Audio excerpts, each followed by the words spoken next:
Daoism remains one of Asia's most influential philosophies to this day. It is thus worth asking what implications Daoism may have for business ethics in the 21st century. A key aspect of Daoism is wu-wei.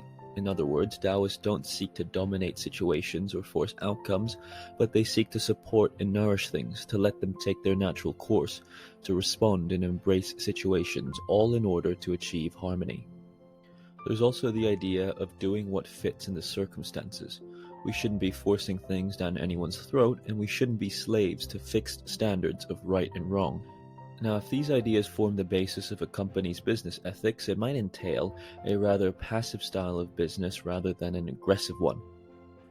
For example, a Taoist firm would probably never engage in a hostile takeover, and it would certainly reject underhand tactics to coerce or induce outcomes, such as bribery in order to procure government contracts or spurious litigation threats against poorer competitors or complaining consumers.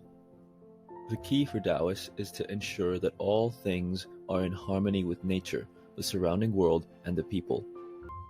For instance, a Taoist energy firm would not seek to reclaim parts of the coast to build a coal-fired electricity plant, but would try to find what is right for that location, perhaps an innovative product that harnesses the power of waves to generate electricity.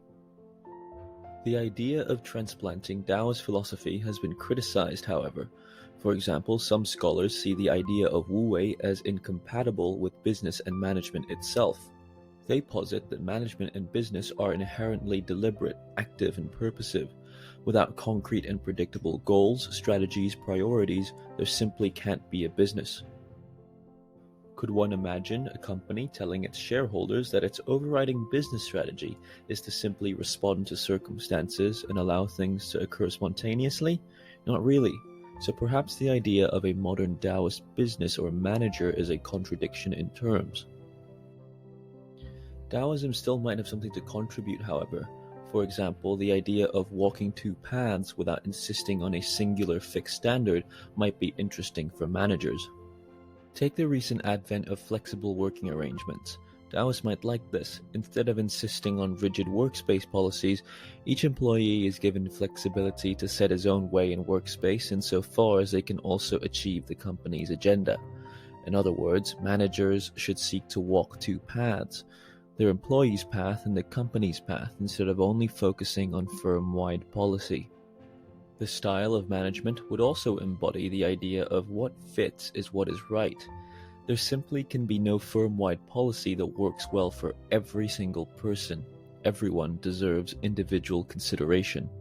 Lastly, there's the overarching idea of the Dao of nature, the single Dao that connects all things into one, and the Dao with which we should all seek to harmonize. What this would entail for the Taoist firm is a rejection of artificial projects that destroy or deeply damage nature. Instead, they'd focus enormously on sustainability, how to generate energy with minimal environmental damage, how to create products that create the least impact on Earth, or projects that work together with local communities instead of displacing them. Now, the ideas we've broached are only surface level, but many scholars agree that Taoist business ethics would focus hugely on sustainable issues, to the point where Taoist firms should always place sustainability above profit considerations. But this again brings up the old criticism: would Taoism's total focus on harmony with nature and people be too incompatible with modern ideas of shareholder value and profit? Is Taoist business simply a contradiction?